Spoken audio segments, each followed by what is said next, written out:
This is everything you should do instead of deleting your Minecraft world. Villagers might be the most annoying mob to deal with in the game, but you can't argue that they don't give you something to do. For example, finding each type of villager from their corresponding biomes would force the player to explore the world and give them a lengthy challenge to boot. Not only would you need to venture to some of the hardest biomes to find, but bringing villagers home successfully is a challenge all on its own. There's more tropical fish than one might first assume. Like the old adage, there's plenty of fish in the sea. In this case, there really is. There are 22 variants of tropical fish that will spawn, and 90% of the time they will be one of these 22 variants, but there is a 10% chance the tropical fish will be completely random. They're all drawn from any two shapes, 6 patterns, 16 colors, and 16 pattern colors, which gives the players 3,072 different tropical fish to find in the world. One thing's for sure, you'll never have time to delete your world. Building the same style of house in the same biome could be a reason you're considering axing your game, because it's repetitive and just not fun for you anymore. Instead, try taking the same house to a completely different biome and build this house with a different block palette. While it's the same foundation, utilizing different blocks in a different location can help spice things up. Once you've built it in one location, repeat the process so you're constantly using new blocks, giving you something new to do each time round. We've all seen Minecraft players obtain the most basic achievements, but what about getting all of them? There's 125 different achievements in Minecraft. Some are very easy, such as getting wood or acquiring hardware.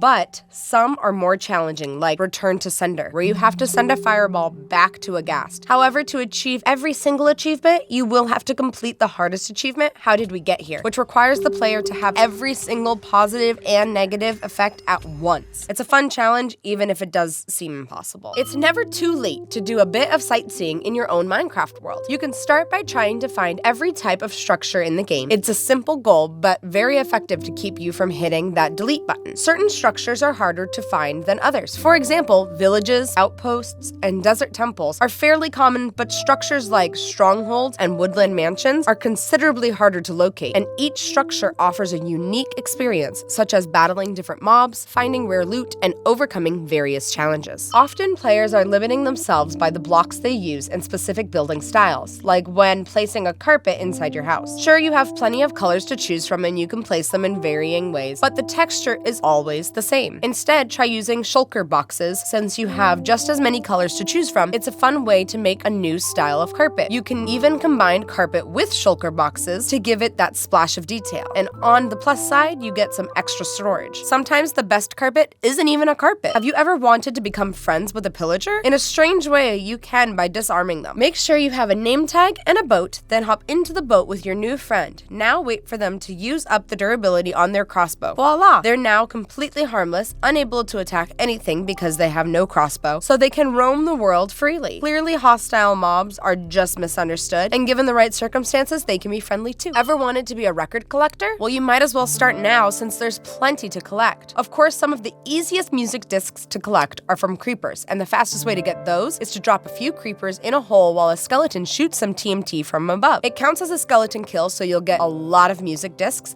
Pretty neat. Although there are some music discs you can't get from creepers, such as Disc 5, which is crafted from fragments found in the ancient city, so you better watch out for the wardens. Or there's well-known Pigstep, which is only found in Bastion remnants. Let's hope you don't come across a brute. Mojang recently added archaeology into Minecraft, but what's ironic is archaeology has technically been in Minecraft for a long time, as it's possible to find rare fossils. These fossils can spawn as ribs or heads and typically generate at deep slate levels surrounded by diamonds. Though it's no easy task to find these fossils since they only generate in deserts, swamps, and mangrove swamps with a 1 in 64 chance. However, if you're lucky enough to find one and excavate it, you can call yourself a real archaeologist. One useful item to have plenty of in your world are slime balls, especially if you're into your redstone contraptions. So why not build yourself a passive slime farm? There are so many different ways you can build a slime, it's sometimes difficult to decide which one to build. So once you've built the passive slime farm, it's just nice to have the extra loot that can fund your other builds or redstone projects. It's definitely better than just deleting your world from existence. Overhauling the end can often be a pretty fun task since it's almost like painting on a blank canvas. I mean, there's much to look at. Given there's not much here, it could be a fun idea to bring the overworld to the end. And you can start by covering the island with grass, adding some trees, maybe a couple houses, and bringing some cows, pigs, or chickens while you're at it to really help liven up the place. It might be the end of the game, but it's the beginning of your new little world. If you've ever ever wanted to impress your friends, then there's one surefire way to do that: map art. With map art, you can really delve into your creativity since the possibilities are pretty much endless. You can make animations, incredible posters, wallpaper, you name it. Pretty much anything is possible if you put your mind to it. Some of the most impressive builds ever are map art. It's definitely a learning curve, but once you do it, it's not only rewarding, but you'll impress everyone around you. Possibly one of the most overlooked redstone features in Minecraft are note block songs. And ironically, note blocks get used more for compact redstone contraptions than their intended purpose. Making your own music in Minecraft can be fun and rewarding, since you're not just placing random blocks, you're making your favorite song, which is always a joyful experience. Sure, there's a lot of learning to do, knowing what notes go where, what instruments to use, but there's plenty of tutorials out there that can help you spread the music. Struggling to breathe underwater is definitely something every Minecraft player has struggled with or met their end to, and that's what's great about conduits. You don't need random doors, water-breathing potions, since conduit has you covered. But what's the point in having a conduit? To build an underwater city, of course. You don't need to worry about drowning anymore, so building isn't too much of an issue, although this isn't the only benefit conduits provide. They can also defend you from monsters. Not only do you have a cool underwater base, but it's also protected. Currently in Java Edition, there's 64 different biomes, 53 for the overworld, 5 for the nether, and 5 for the end. So finding all of these biomes isn't exactly a walk in the park, though it will give you something to do for a while. I mean, hey, if you're achievement hunting anyways, then finding every biome is one job you need to do, since adventuring time requires you to discover every overworld biome. Hot Tourist, of course, requires you to find every nether biome, which is considerably easier, although what's strange is the end dimension has 5 biomes, but doesn't have an achievement. I guess they forgot. Now that you've discovered all of these different biomes, what do you do with them? Well, you could take blocks from each biome and build a roller coaster that tells the story of your journey through each biome. Personally, I wouldn't recommend you build a roller coaster that takes you into each biome, as some of these biomes could potentially be thousands of blocks away, which isn't a realistic goal, unless you're really into building extremely long roller coasters, whatever floats your boat, or in this case,